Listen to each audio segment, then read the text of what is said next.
পেয়েছিলাম নির্বাচন স্থগিত, আর এখনো ফিডব্যাক হচ্ছে। আমরা সাথে বিশ্ববিদ্যালয় প্রশাসনের সাথে যোগাযোগ করেছি এবং কোর্টে যারা আইনজীবী ছিল তাদের সাথে যোগাযোগ করেছে। তারা বলেছিলেন একটু ধৈর্য ধারণ করতে এবং তারা ব্যবস্থা নিচ্ছেন। সেই ব্যবস্থার প্রেক্ষিতে এখনের ফিডব্যাক হচ্ছে 9 সেপ্টেম্বরে ডাকসু হবে বলে তারা ঘোষণা দিয়েছেন। ঢাকা বিশ্ববিদ্যালয়ের শিক্ষার্থীদের কাছে অনুরোধ করব, আমরা আপনাদের সাথে আছি ইনশাল্লাহ। ঐক্যবদ্ধ শিক্ষার্থী জোট আপনাদের সাথে থাকবে এবং আইনি কোনো জটিলতা কেউ ফেলতে চাইলে সেখানে আমাদের যে সুযোগ আছে, যে ক্ষমতা আছে, আমাদের সামগ্রিক চেষ্টা থাকবে এবং 9 সেপ্টেম্বরে ডাকসু হবে ইনশাল্লাহ। এই যাত্রায় আমরা থামবো না ইনশাল্লাহ। এবং ডাকসু আগামী 9 সেপ্টেম্বর কোন প্রার্থী বিজয় হবে বড় ব্যাপার হবে। বড় ব্যাপার হচ্ছে ডাকসু 9 তারিখেই হবে।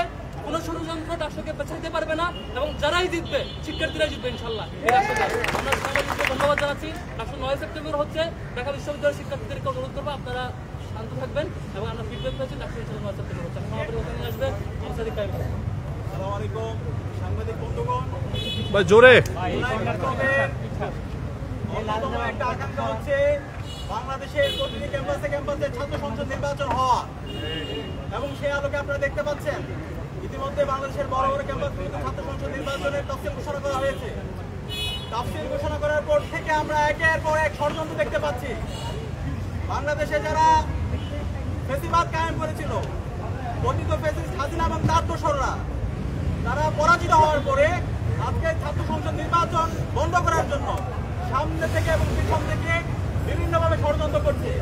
তাদের সাথে যুক্ত হয়েছে আজকে নব্য ফেসিস্ট হওয়ার প্রতি যাওয়া একটা দল।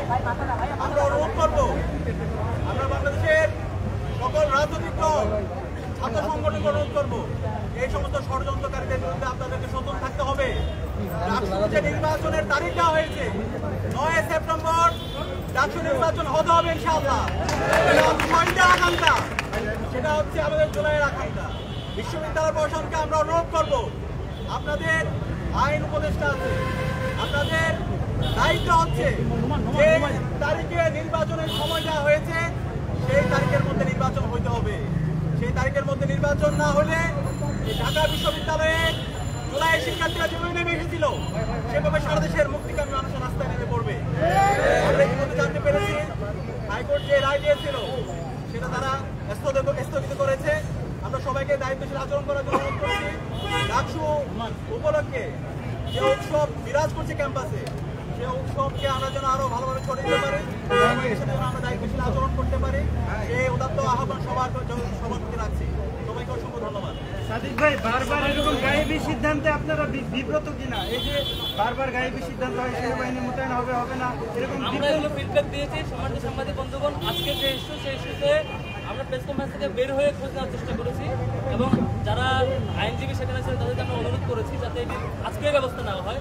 তাদের পরিকল্পনা ছিল এটি কালকে ব্যবস্থা নেওয়া এবং আগামী দুপুর পর্যন্ত সময় চেয়েছিলেন তারা।